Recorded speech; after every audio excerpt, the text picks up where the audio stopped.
স্বাস্থ্য ঝুঁকির কারণ হয়ে দাঁড়াচ্ছে প্রযুক্তির বিস্ময়কর উপকরণ মোবাইল ফোন। বিশেষজ্ঞরা বলছেন অসাবধানতায় ক্যান্সার, ব্রেন টিউমারের কারণও হতে পারে এটি। অসচেতনতার অভাব, টানা কথা বলা ডেকে আনতে পারে বিপদ। শেখ জালালের ছবিতে আহমেদ রেজার রিপোর্ট।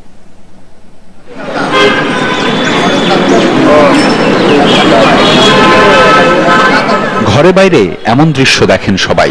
প্রয়োজনে অপ্রয়োজনে মোবাইল ফোনের সাথে জড়িয়ে গেছে জীবন, অথচ কম মানুষই ধারণা রাখেন প্রযুক্তির আশীর্বাদটির ক্ষতিকর দিক সম্পর্কে।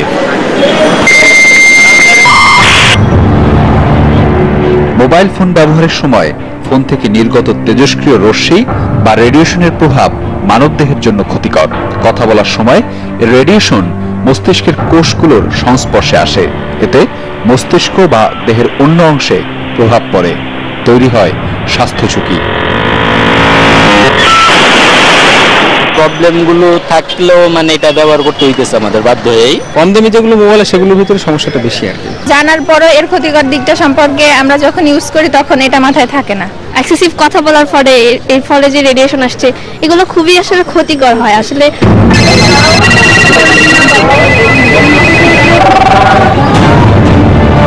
চিকিৎসকরা বলছেন 15 মিনিট টানা কথা বললে মাথার তাপমাত্রা 1 ডিগ্রি বাড়ে, 20 মিনিটে 2 ডিগ্রি।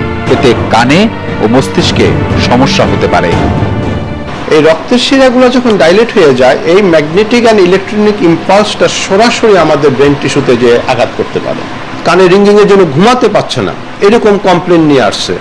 এবং থিওরিটিক্যাল নলেজ প্রয়োগ করে আমি বলতে পারি যে because of over use of mobile phone. চিকিৎসকদের পরামর্শ হচ্ছে টানা ঘন্টার পর ঘন্টা কথা বলা থেকে বিরত থাকা, মোবাইল ব্যবহারের সময় হ্যান্ডস ফ্রি রাখা, এছাড়া দূরে রাখা শিশুদের কাছ থেকে। মোবাইল ফোন অপরিমিত এবং অসচেতনভাবে ব্যবহারের ফলে দিন দিন মানবদেহের জন্য ঝুঁকিপূর্ণ হয়ে উঠছে। বিশ্লেষকরা মনে করেন ব্যবহারের মাত্রা এমনভাবে বৃদ্ধি পেলে সেটি ভবিষ্যৎ প্রজন্মের জন্য আরো ভয়ঙ্করভাবে উপস্থাপিত হবে।